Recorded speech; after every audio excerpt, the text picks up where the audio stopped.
Can I begin, as Kyle did, by paying my respects to the elders past and present, and acknowledging that we meet today on Aboriginal land, and in so saying that it is one of my privileges in DFAT to be an advocate for Indigenous interests across our service.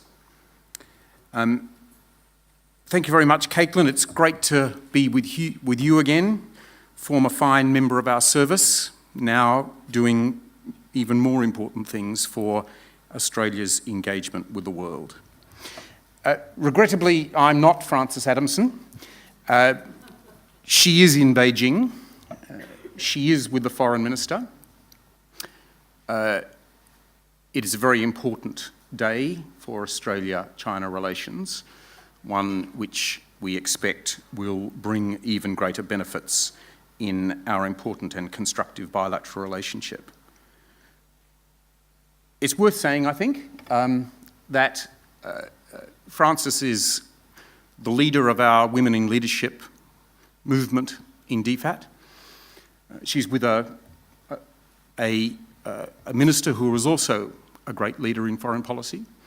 She's with our ambassador, Jan Adams, who was also part of our Women in Leadership team, and she's with the Minister's Chief of Staff, Sarah de Zoeten.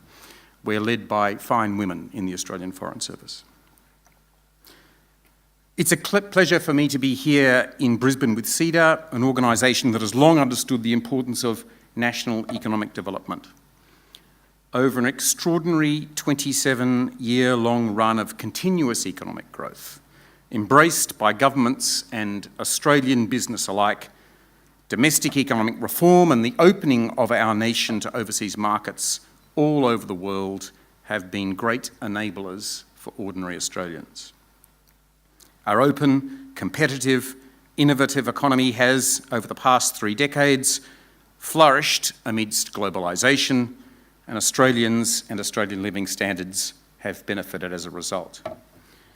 CEDA members will be pleased to hear that even as the international environment becomes more challenging, the government remains steadfastly committed to resisting the forces of trade protection and growing nationalism evident in some parts of the world. As the Prime Minister made clear in Jakarta in September, the government is determined to keep our economy strong so that we can guarantee the essential services Australians rely on, keep Australians safe, and keep Australians together. At the Department of Foreign Affairs and Trade, we are very pleased to lead on trade liberalisation, particularly through the significant body of negotiations we have concluded or worked on over the past few years. The China-Australia Free Trade Agreement, the Japan-Australia Economic Partnership Agreement, the Korea-Australia Free Trade Agreement, the upgrade to the Singapore-Australia Free Trade Agreement, in which I had a hand as High Commissioner at the time, the Trans-Pacific Partnership, the Peru FTA, and the Indonesia-Australia Closer Economic Partnership Agreement, which we see as an important next step in the bilateral relationship with Indonesia. Through all these, the government has kept us busy in recent years with some of our most significant agreements to date. And with the Regional Comprehensive Economic Partnership negotiations and an upcoming EU-Australia FTA, our Pacific Alliance negotiations and others, there is still a substantial forward agenda on our plate. But as everyone here knows, in this volatile global environment, continued trade and investment liberalisation can't be assumed, even for a country that has enjoyed a 27-year run of growth. 27 years ago, at the time of our last recession, we lived in a different world. The Berlin Wall had fallen, but the world's focus was very much on the countries on either side of the North Atlantic, as it had been for several decades. These days, our region, the Indo-Pacific, the vast part of the world encompassing the Indian and Pacific Oceans, as well as the maritime and mainland nations across Asia, has emerged as a major economic powerhouse and geopolitical centre of gravity. As the government made clear in the Foreign Policy White Paper last year, China and India are large parts of that story. Indonesia and Vietnam are growing parts as time goes on. These trends are properly understood as cross-regional, with global ramifications. As we have in Australia, China, India, and many ASEAN nations have built stronger economies on the basis of their citizens' hard work, openness to foreign investment, their geographic advantages, and a level of economic integration. The story starts with economics, but it does not end with economics. The relative economic weight of some of these nations means that their growth trajectory has brought with it major strategic and security implications. For Australia and Australia's neighbourhood, the profound changes have created an increasingly competitive and contested world, one in which Australia will need to work hard to maintain our edge and our influence. If anything, that reality has become even sharper over the last 6 months, as power dynamics between our two most important partners, the United States and China, have reached a new level. Both the US and China play key roles in our part of the world, including in the Southwest Pacific. And we've seen much greater Chinese engagement there in the past few years. All of these themes, of course, are analysed in depth in this week's State of the Neighbourhood report by Griffith University. Today I want to focus fairly closely on our immediate neighbourhood, the Southwest Pacific, because this part of the world faces particular challenges and has unique opportunities. My theme will be the way Australia is supporting the development of economic links with the Pacific. As I imagine all of you agree, the Pacific is a part of the world that matters very considerably for Australian interests.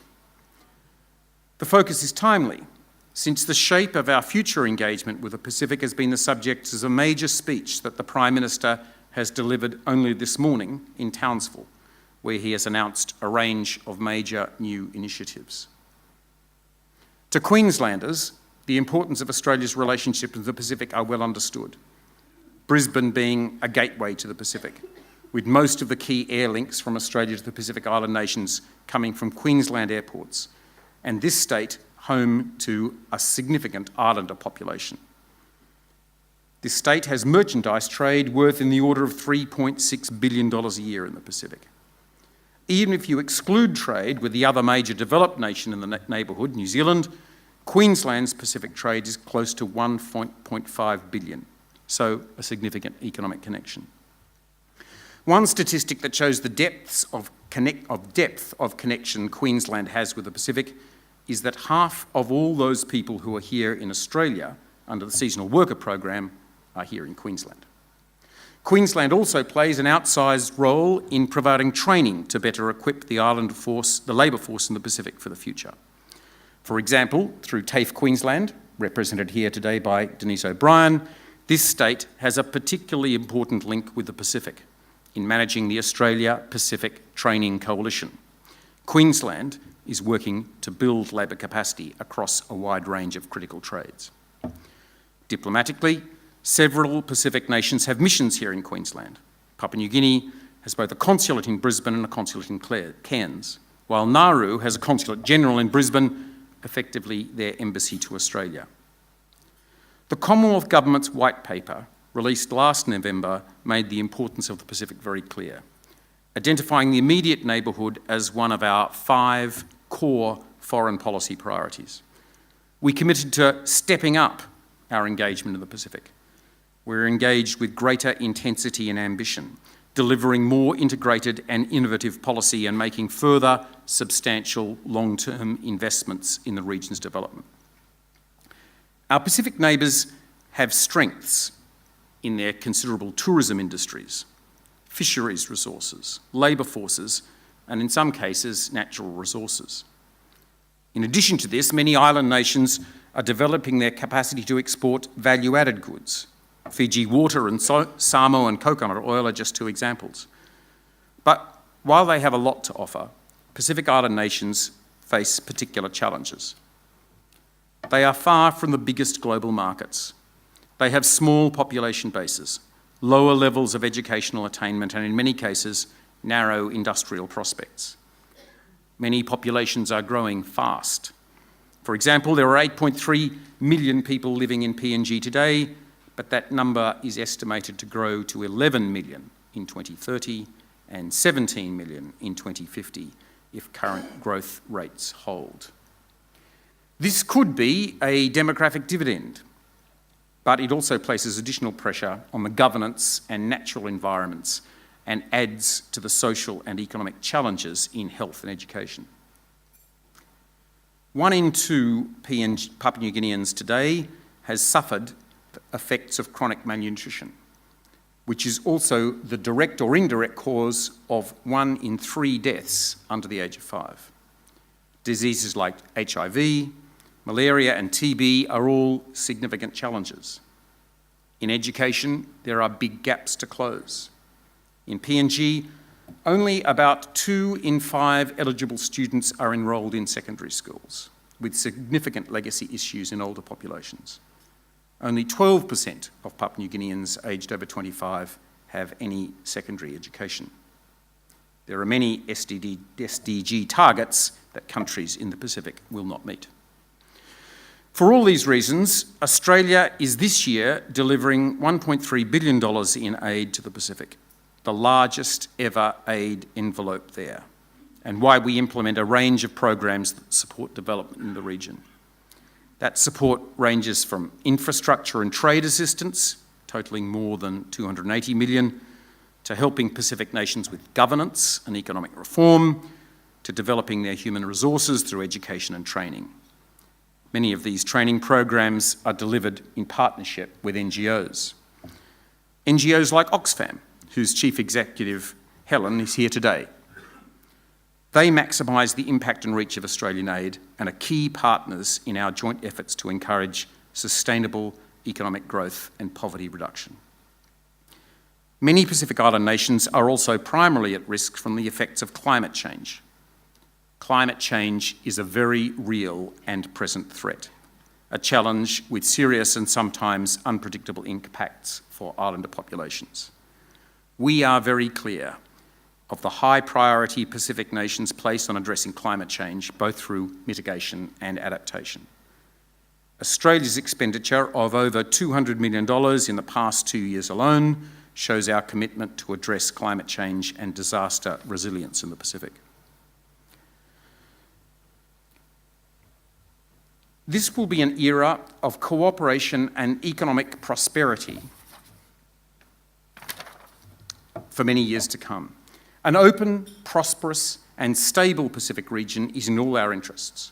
Two-way trade between Australia and the Pacific is almost $10 billion and growing. We have committed to PACER Plus, a trade agreement, which will increase opportunities for Pacific countries to trade, driving economic growth and job creation.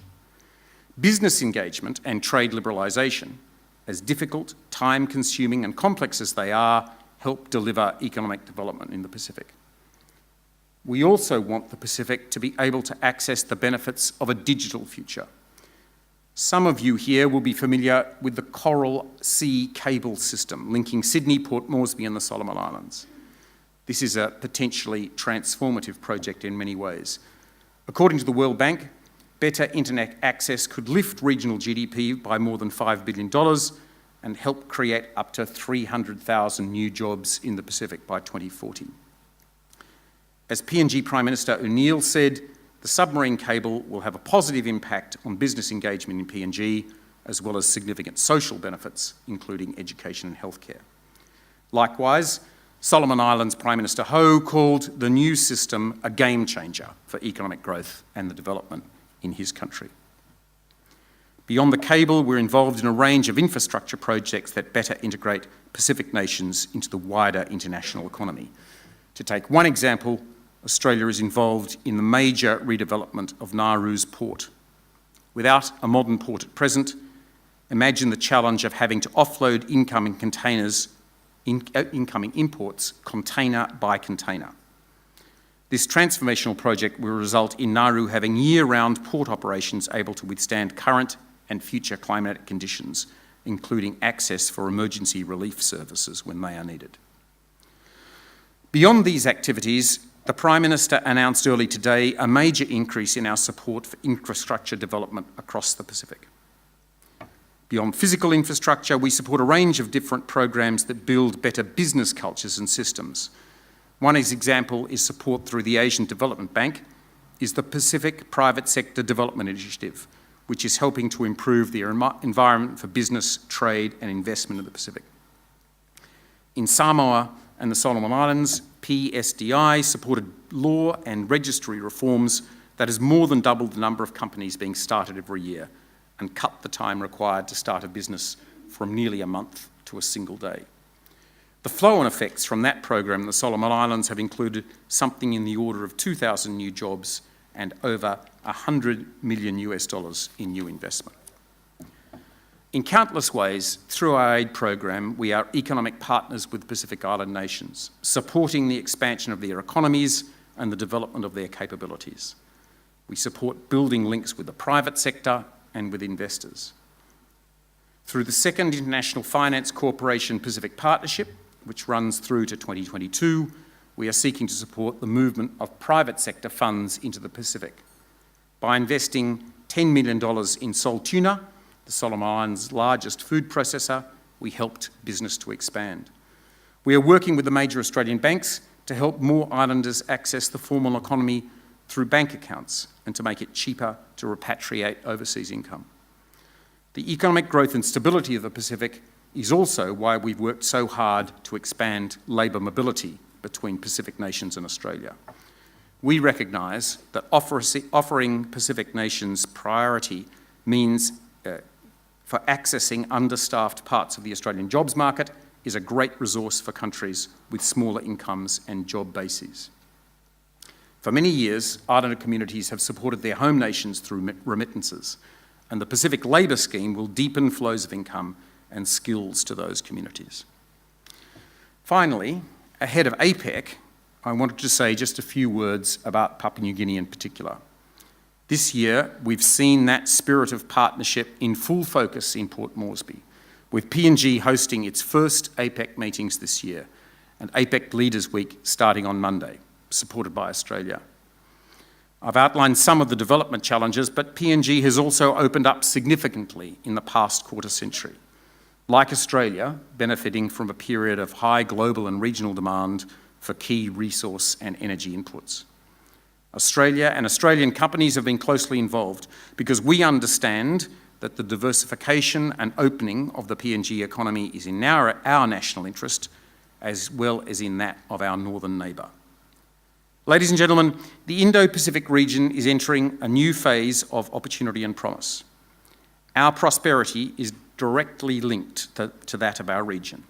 We want it to be economically successful and secure. The two are interlinked. We are very conscious that we are a Pacific nation and that, as the Prime Minister has said, Pacific peoples are our family. Although their circumstances are unique, as are their challenges, the Pacific also stands to gain from this new phase in our wider region. The more we can do to strengthen Pacific economies, the more resilient, the more stable and more prosperous our neighbourhood, and hence our nation, will be. I thank you.